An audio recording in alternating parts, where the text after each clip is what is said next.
من المؤايدة للعملات المعدنية لورق البنك نوت، ودول كانوا أول 3 طبقات من قصة الفلوس. والنهاردة هنتكلم عن كروت الفيزا وإزاي الفلوس اتحولت لأكواد إلكترونية.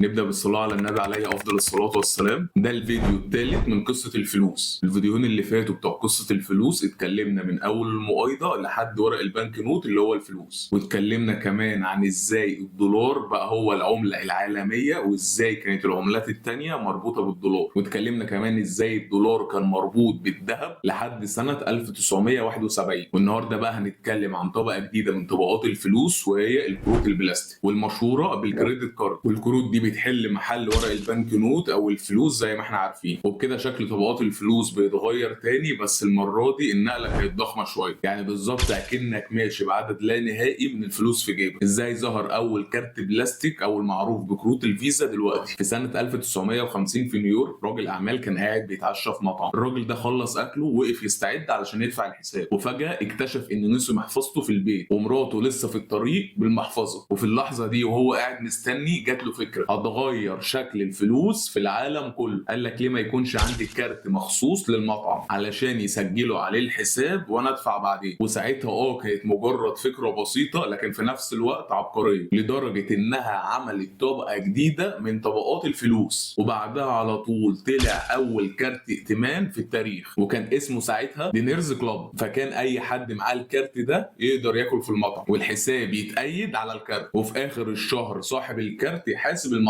وزياده عليه نسبه بسيطه مقابل الخدمه دي. في اول سنه من عمر الكارت ده وصل ل 10000 عميل، وكانوا اللي عاملين الكارت ده متعاقدين مع شويه مطاعم. بس ساعتها الكارت ده كان للاكل بس مش زي دلوقتي. بس ظهر كارت تاني في الفتره دي، كارت من شركه امريكان اكسبريس. والكارت ده ما كانش معمول للاكل، لا ده كان معمول لغرض السفر والسياحه، وكانت نفس فكره الكارت. وخد بالك الكارتين اللي طلعوا دول ما لهمش اي علاقه بالجهات الحكوميه او البنوك المركزيه، دول كانوا طالعين من شركات خاصه. وكانت خامه الكارت ده ما كانتش لسه من البلاستيك، كانت من الورق المقوى، حاجه كده عامله زي الكرتون. وبعدها بفتره قليله البنك الامريكي قرر يعمل كارت شبه ده. والكارت ده كان اول ما طلع كان بس في شويه مناطق في كاليفورنيا، لكن بعدها بشويه وفي سنه 1966 كارت بدا ينتشر في ولايات كتير. وبعدها ب10 سنين الكارت ده خرج للعالم كله واتغير اسمه لاسم فيزا اللي احنا عارفينها دلوقتي. وبعدها بشويه في شويه بنوك قرروا ينافسوا فيزا، وساعتها غيروا اسمه كذا مره لحد ما وصل لاخر اسم ماستر كارد. والكلام ده كان في سنه 1979. دلوقتي اتكلمنا عن تاريخ نشأة كروت الائتمان، بس هنا لازم نعرف حاجه مهمه، ان الكروت دي ازاي بقت جزء من حياتنا اليوميه. هو عامه في نوعين اساسيين، واحد اسمه كريدت كارد وده بطاقه الائتمان، والتاني اسمه ديبت كارد وده بطاقه الخصم المباشر. وفي نوع ثالث ظهر بدا ينتشر مؤخرا اسمه بريبيت كارد او الكارت المدفوع مسبقا، وده شبه الديبت كارد بس مش لازم يكون مربوط بحسابات بنكيه، يعني بتحط فيه فلوس الاول وبعد كده بتقعد تصرف منها لحد ما تخلص. وعموما احنا هنركز على النوعين بس لان هم دول اكتر انتشار، اللي هو الكريدت كارد والديبت كارد. بس في الاول خليني اوضح لك حاجه. بنلاقي دايما ان اغلب الناس بتقول انا هدفع بالفيزا، بس في الحقيقه ان فيزا دي مش نوع كارت. فيزا وماستر كارد او اي نوع كارت دي بتكون شبكات مسؤوله عن تشغيل الكارت وتنفيذ المعاملات، لكن مش بالضروره ان هم اللي يكونوا بيصدروا الكارت، واللي بيصدر الكارت هو البنك اللي انت بتتعامل معاه. نرجع تاني للديبت كارد. الكارت ده فكرته بسيطه جدا، بيكون عندك حساب في البنك وبيكون فيه فلوسك، سواء كان مرتبك او فلوس انت حاططها او حد حولها لك، وبالحساب ده البنك بيطلع لك كارت الخصم المباشر. يعني ببساطه كل فلوسك اللي هي كانت في الطبقه الثالثه اللي هي الفلوس الورقيه اتضغطت كلها في كارت واحد، والكارت ده يخليك تشتري اي حاجه من اي مكان او تسحب فلوس من اي مكنه اي تي ام. يعني باختصار فلوسك بقت ارقام، وده بالتالي اكيد وصلك اللي انت اصلا ممكن تمشي من غير كاش. في ناس حرفيا كل معاملاتها هي بالكارت، عباره عن عمليات رقميه. والديبت كارد هنا هو الكارت الطيب لانه بيصرف من فلوسك مش من فلوس البنك، يعني مفيش مخاطره ولا ديون، علشان كده هو ده الكارت الطيب اللي في القصه. ندخل بقى على الكريدت كارد. هو كمان مربوط بحسابك البنكي، بس الفرق الكبير انك بتصرف من فلوس البنك مش من فلوسك انت، عكس الكارت الاولاني. يعني البنك بيسلفك وانت بتفضل تشتري عادي وبتسدد في ميعاد معين، ومكسب البنك هنا من الفوائد لو اتاخرت في الدفع الدفع، بس برضه بيكون في فتره سماح تقريبا من 40 ل 55 يوم على حسب البنك طبعا. يعني لو سددت خلال الفتره دي كده مفيش فايده، لكن لو عديت المده دي تبدا الفوائد تتراكم عليك يوم ورا التاني، وبنسبه ممكن توصل ل 45%. خليني بقى اقول لك على اسوأ استخدام ممكن تستخدمه للكارت ده، هو انك تشتري حاجه انت مش محتاجها مش بفلوسك اصلا علشان بس تتمنظر بيها. ويا سلام كمان لو سحبت فلوس كاش من الكارت ده، الفوائد هنا بتشتغل على طول ونسبتها ممكن توصل ل 5% في الشهر الواحد. لكن برضو الكريدت كارد لو استخدمته صح مش هيكون سلاح خطير في ايدك، زي ان ممكن الكارت يسعفك لو محتاج تشتري حاجه ضروريه، ولو استخدمت الكارت ده بانتظام وسددت في ميعادك بيتم رفع حاجه اسمها الكريدت سكور، وده بيكون تقييم بيحطه البنك المركزي علشان لو محتاج قرض ضروري او اي حاجه كبيره من البنك، وبتكون كمان بفايده اقل. بس قبل ما تقدم على اي كارت يبقى اسال البنك عن المصاريف السنويه وعن كل الشروط المرتبطه بيه قبل ما تمضي العقد. بس المهم نرجع لقصتنا تاني لحد الكروت البلاستيك، لان برضو يعتبر الكروت البلاستيك جزء من الماضي، او اللي هي كروت الائتمان او الفيزا ايا كان المسمى ايه. وان احنا النهارده بقينا في عصر الفلوس الرقميه، يعني مش شرط يكون معاك كارت علشان يكون معاك فلوس، لا ممكن عادي جدا يكون معاك فلوس على التليفون بس من غير الكارت. وبقى كمان الموضوع سهل جدا في الدفع زي الوايرلس، ومجرد انك تقرب الموبايل العمليه خلصت والفيديو كمان خلص. ما تنسوش تعملوا شير ولايك وسبسكرايب. لو في اي حاجه غريبه عايزين نتكلم عنها